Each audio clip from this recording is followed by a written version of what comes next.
கடந்த 3 நாட்களா பத்திரிகையாளர் உட்பட யாரையுமே இந்த ஸ்ட்ராங் ரூம் உள்ளிட்ட இடங்களுக்கு அனுமதிக்கல சார். வழக்கமா நாங்க இப்ப ரெக்வஸ்ட் பண்ணா கொடுப்பாங்க. 3 நாளுக்கு அப்புறம் வந்திருக்கீங்க, பாதுகாப்பு ஏற்பாடு எப்படி இருக்கு, அதை பத்தி தமிழகம் முழுவதும் 39 சென்டர்ஸ் இருக்கு டோட்டலா. சென்னையில் 3 இருக்கா. ஸோ தலைவர் அவர்கள் எல்லா வேட்பாளர்களையும் அவங்கவுங்க தொகுதிக்கான ஸ்ட்ராங் ரூம் சொல்லக்கூடிய எல்லா இடத்துக்கும் விசிட் பண்ண சொல்லியிருக்காரு. ஸோ எல்லா வேட்பாளர்களும் விசிட் பண்ணிட்டு இருக்காங்க. லயோலா காலேஜில் ஸ்ட்ராங் ரூம் போய் பார்த்தோம். பெரம்பூர் தொகுதியிலிருந்து சிவா வந்திருக்காரு பெரம்பூர் தொகுதிக்காக. ஸோ அனைத்து ஏற்பாடுகளும் சிறப்பாக இருக்கு. கவுண்டிங் டே அன்னைக்கு தகுந்த பாதுகாப்பு கொடுக்கணும். ஒவ்வொரு சுற்றும் நேர்மையான அடிப்படையில் என்னணுங்கிறது எங்களுடைய வேண்டுகோள். எலெக்ஷன் கமிஷன் அதை கேட்டிருக்கோம். லயோலா காலேஜை பொறுத்த வரைக்கும் எந்த பிரச்சனையும் இல்லை இது வரைக்கும். கவுண்டிங் அன்னைக்கு இங்க 2 சிஎம் கேண்டிடேட்டோட வாக்குகள் என்ன போறாங்க, அன்னைக்கு பரபரப்பான சூழலா இருக்கும். அன்னைக்கு என்ன கோரிக்கை தேர்தல் அன்னைக்கு வைக்கணும்னு நினைக்கிறீங்க? என்ன மாதிரி பாதுகாப்பு ஏற்பாடு? இல்ல, அந்த ஒவ்வொரு பொதுவா ஒவ்வொரு ரவுண்டையும் கரெக்டா டைம் கொடுத்து உள்ள போய் பார்த்தோம். கிட்டத்தட்ட 28 கேண்டிடேட் எங்க தொகுதிக்குள்ளே இருக்கிறாங்க. பட் ஆனா கிளாஸ் ரூம்ஸ் சின்னதா இருக்கு. ஒவ்வொரு ரவுண்ட்லயும் கிட்டத்தட்ட ஒரு 5-6 பேருக்கு மேல நிக்க முடியாத அளவுக்கு சின்ன சின்ன இடமா தான் இருக்கு. கவுண்டிங்கான ரூமை போய் பார்த்தோம். ஸோ அதுல கொஞ்சம் டைம் கொடுத்து ஒவ்வொரு ரவுண்டையும் நம்ம டைம் கொடுத்து கரெக்டா எண்ணி கரெக்டா அனௌன்ஸ் பண்ணுங்கிறது தான் எங்களுடைய வேண்டுகோள்.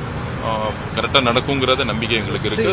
சிஎம் கொடைக்கானல் போயிருக்காரு, டெபுட்டி சிஎம் துபாய் போயிருக்காரு, எடப்பாடி பழனிசாமி அவர்கள் சேலத்தில் இருக்காரு. So where is Vijay sir? அவருக்கு என்ன plan sir? Is going and vacation? Counting எப்படி பண்ணணும், ஸ்ட்ராங் ரூம் மானிட்டரிங் எப்படி பண்ணிட்டு இருக்கீங்கிற கட்சியோட வேலையில டெய்லி எங்களை கூப்பிட்டு இந்த எலெக்ஷனுக்கான பணியை டெய்லி மீட்டிங்ல இருக்காரு. முன்னாள் முதலமைச்சர் மு க ஸ்டாலின் அவர்கள் நிரந்தரமா ஓய்வு எடுக்கணுங்கிறது எங்களுடைய வேண்டுகோள். அப்படியே அவர் ஆஸ்திரேலியா போறாரு, விஜய் ஆஸ்திரேலியா போறாரு சொன்னாங்க, அது உண்மையா? ஆஸ்திரேலியால நாளைக்கு 3 கிளம்ப போறாரு. திமுக தான் ராக்கெட் ரெடி பண்ணிட்டு இருக்காங்க. நல்லா ரூமர்ஸ் எல்லாம் பதில் சொல்லி டைம் வேஸ்ட் பண்ண வேணாம். இத்தனை நாள் 1 வருஷமா டிஎம்கே கவர்மெண்ட்ல தான் ரூமர்ஸ் பரப்பிட்டு இருந்தாங்க. இப்பதான் கவர்மெண்ட் முடிஞ்சிருச்சு. இனிமேட்டு கொஞ்சம் மக்களுக்கு என்ன தேவையோ, மக்களுக்கு செய்ய வேண்டிய கடமைகள் நிறைய இருக்கு. அதை பத்தி எங்களோட தலைவர் சிந்திச்சிட்டு இருக்காரு. கட்சிக்கான பணியில் இருக்கிறாரு. கவுண்டிங் டே அன்னைக்கு என்னென்ன செய்யணுங்கிறத இதுதான் எங்களை கூப்பிட்டு எல்லாத்துக்கும் இன்ஸ்ட்ரக்ஷன் கொடுத்தாரு. எல்லா வேட்பாளர்களுக்கும் எங்க தலைவர் இன்ஸ்ட்ரக்ஷன் கொடுத்துட்டு இருக்காரு. ஸோ எங்களை பொறுத்த வரைக்கும் ரொம்ப ஸ்ட்ராங்கா கவுண்டிங் டே அன்னைக்கு மக்கள் மிகப்பெரிய 50 வருஷம் கழிச்சு மாற்றத்திற்கான ஒரு முடிவை கொடுப்பாங்க. டிவி டிபேட்ல உட்காந்து பேசிட்டு திமுக மாதிரி டைம் ஸ்பெண்ட் பண்றதுக்கெல்லாம் எங்களுக்கு டைம் இல்லை. அதனால 4ஆம் தேதி அன்னைக்கு மக்களுடைய முடிவை நீங்க பாப்பீங்க. சார், டெல்லியில ஒரு பெரிய பொலிட்டிக்கல் டிராமா ஆயிட்டு இருக்கு. Like Aam Aadmi MPs are shifting to BJP. திமுகவுடைய மனசுல இருக்கீங்க எல்லாம் okay. there are huge number of Aam Aadmi people joining BJP in Delhi. உங்க டேக் என்ன சார்?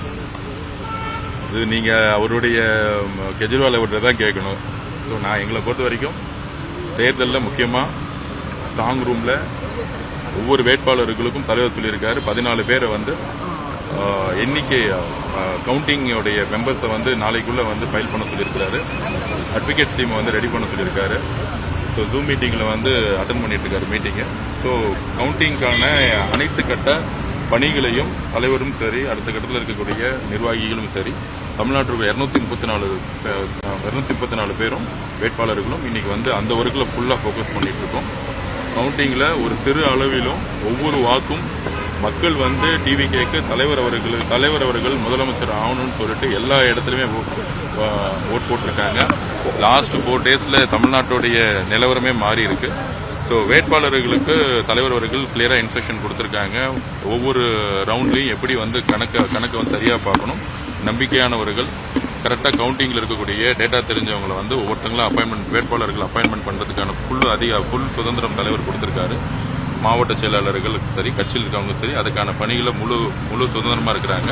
234 தொகுதிகளையும் இந்த ஸ்ட்ராங் ரூம் சொல்லக்கூடிய இடத்துல எவ்ரி 8 ஹவர்ஸுக்கு வந்து தமிழக வெற்றி கழகம் வந்து ஆள் நியமிச்சிருக்காங்க. வேட்பாளர்களும் சரி, மாவட்ட செயலாளர்களும் சரி ஆள் நியமிச்சிருக்காங்க. ஸோ 3 ஷிஃப்டின் அடிப்படையில் ஃபுல்லாக வந்து ஸ்ட்ராங் ரூமை வாட்ச் பண்ணிட்டு இருக்காங்க எல்லா சென்டர்ஸும். அந்தந்த வேட்பாளர்கள் ஒரு நாளைக்கு 3 முறை வந்து குறைந்தபட்சம் 3 முறை வந்து விசிட் பண்ணணும்னு தலைவர் வந்து அறிவுறுத்தியிருக்காரு. ஸோ அதற்கான பணிகள் வந்து எல்லா வேட்பாளர்களும் சரி, எங்களுடைய கட்சியும் சரி, அதுக்கான பணிகளை தேர்தலின் கடைசி நேரத்தில் நடந்த சம்பவங்கள்லாம் பார்த்தீங்களா?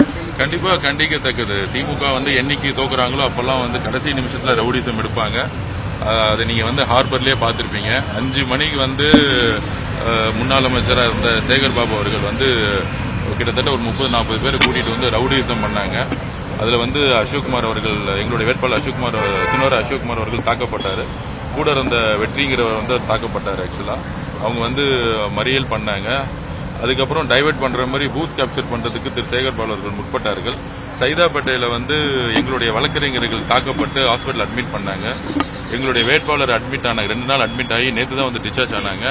ஸோ மக்கள் இந்த ரவுடிசத்தையும் இந்த தமிழ்நாடு முழுவதும் திமுக கடைசியில் நம்பினது வந்து 5000 ரூபாய் ஓட்டு கொடுக்கறது. மக்கள் இந்த 5000 ரூபாய் வந்து தூக்கி போட்டு ஒரு ஜனநாயகத்துக்கான வெற்றியா வந்து இந்த தேர்தல் இருக்கும்போதும் தமிழக வெற்றி கழகத்திலிருந்து யாருமே வந்து ஒரு ஓட் ஃபார் கேஷிங்கிறதுக்கோ பணம் கொடுத்து ஓட்டு வாங்குறதுக்கான எந்த விதமான செயல்களையும் ஈடுபடாம தலைவர் அவர்கள் மாற்றத்திற்காக, ஒரு ஜனநாயகத்துக்காக ஒரு அரசியலை எப்படி ஆரம்பிச்சாரோ அவருடைய வழியில எல்லா வேட்பாளர்களும் வீடு வீடா மக்கள்கிட்ட போய் சென்று இன்றைக்கு ஒரு பெரிய புரட்சியை உருவாக்கியிருக்க தமிழக வெற்றி கழகம் உருவாக்கியிருக்காங்க.